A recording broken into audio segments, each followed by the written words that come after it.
If you pour something into the top of a funnel, you get something out of the bottom of it. It's almost like the funnel itself is producing something. Something is flowing out of the funnel. And if you didn't see the fact that something was going in the top, you might think that the funnel itself was some sort of machine that could produce, in this case, water.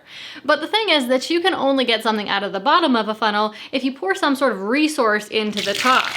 The funnel itself can't produce anything on its own.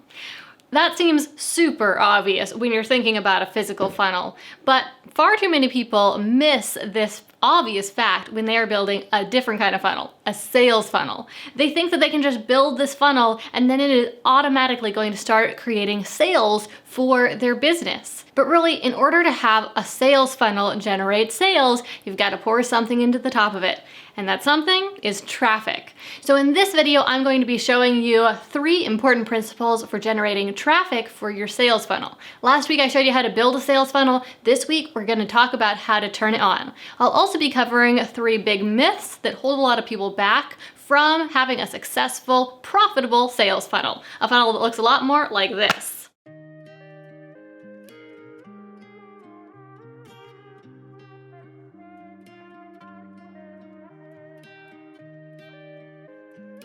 The first principle is to go organic. And by organic, I mean using content to bring people to your product, to bring people into your sales funnel and share your product with them.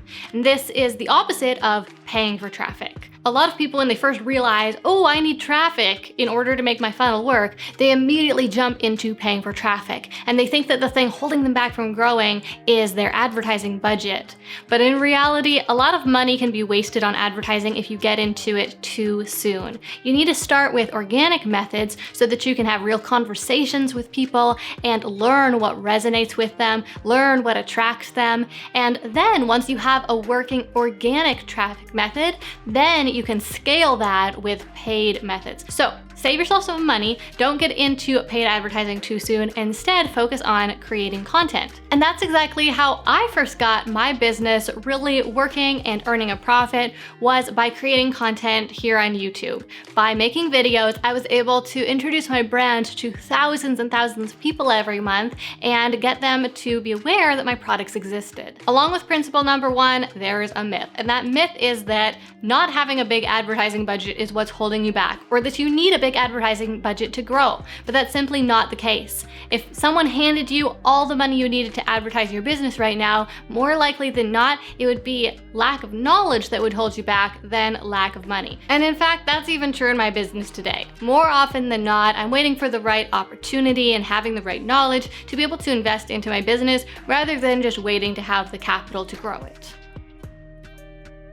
Principle number 2 is to create something worth sharing. When you scroll on social media and you see post after post after post, it can make you feel like you're behind if you aren't constantly posting yourself. But the reality is that it's really tough to balance quality with quantity. And what that means is that the more often you post, the lower the quality of the content that you post will be.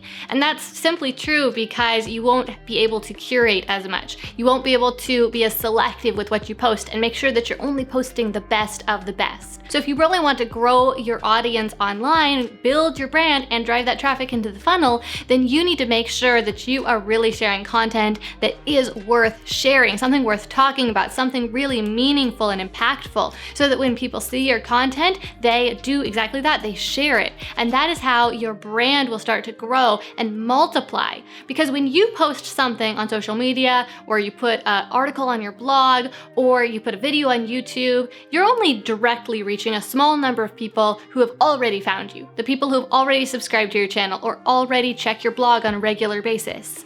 But if you make something that is so profound that people actually go out of their way to share it, that is when you reach new people. And so what that means is that whenever you are bothering to create something, you need to make sure that you're not just putting it out there to put it out there. You're not just posting because that's what you do every day, but instead you're first of all choosing a topic for your content that will be really valuable to your target audience. And then second of all, you're making a high quality piece of content that they will be delighted to share with their friends. And this straight up busts the myth that you need to post constantly. There are so many successful channels on YouTube that only post once a month or even less frequently on that, and that is because they are focusing on quality. So don't fall for the trap of thinking that you have to constantly post in order to keep up with everyone else. Instead, double down on quality. Let me read you the definition of publish, and you ask yourself if this is something you're doing on a regular basis. To make generally known, to make public announcement of, to disseminate to the public, to produce or release for distribution. So basically, publishing something means that you are making it widely available. You're putting it out there somewhere where the public has access to it. A lot of the time, when people think about creating content and trying to grow their audience or build their brand by creating content, they seem to think that people are just going to come and find them, that they can just put content on their website or on their own Instagram account and it is going to be shared with the world. People will organically find that content. And while it's possible that this happens, thanks to the fact that technically we are publishing, even if we just put something in our little corner of the internet via Google or via the Instagram algorithm, really the odds are pretty unlikely that that piece of content will blow up because we're sharing it directly with such a tiny audience. So the third principle is that if you want to build your brand online, you need to make sure that you really are publishing work that is worth sharing. So what I mean by that is that you need to put this content out there into the ecosystem in places where it is most visible. So for example, on YouTube, there is such an amazing algorithm for search and suggested. There are people typing in search queries every single day looking for answers, and YouTube can bring your answer up, your video up as one of those answers. And then they also have this suggested feature where whenever someone's watching a video on YouTube, the algorithm can match that viewer with one of your videos and suggest your video to that viewer, even if they've never heard of you before. And so this makes you extremely visible. As opposed to Instagram, where there isn't that much discoverability on the platform. Sure, there's the Discover page, but how much time do you typically spend on Instagram's Discover page versus the feed of people you already follow? And even if you do browse the Discover page, how much content are you really going to see from how many different accounts versus when you're watching on YouTube and you're constantly having videos suggested to you? It's pretty easy to see that there is a much bigger opportunity for creators on YouTube to get found and to build their brands than there is for people to build their accounts on Instagram if they're relying on organic methods. Now, that's not to completely knock Instagram though, because you can more effectively publish on Instagram if you do things like collaborations, where you're effectively publishing on someone else's account who might have a lot more followers than you. And in that way, you can get a lot more visibility, grow your brand a lot more quickly, build your audience as well, and drive leads into the top of your sales funnel, which will make more sales flow out of the bottom of it.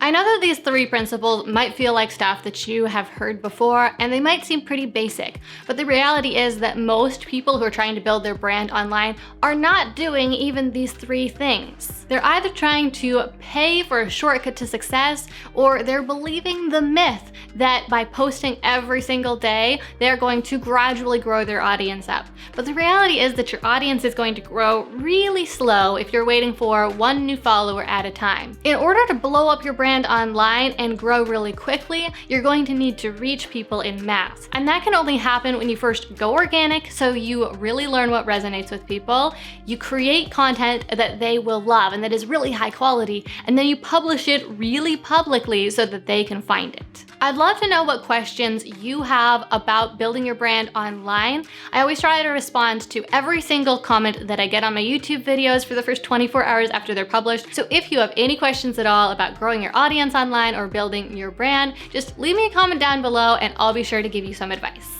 Don't forget to subscribe before you go so you can get access to the next episode of Small Business 101, this free business training series we're currently running on the channel. That's all for today. Thank you so much for joining me, and I'll see you next time.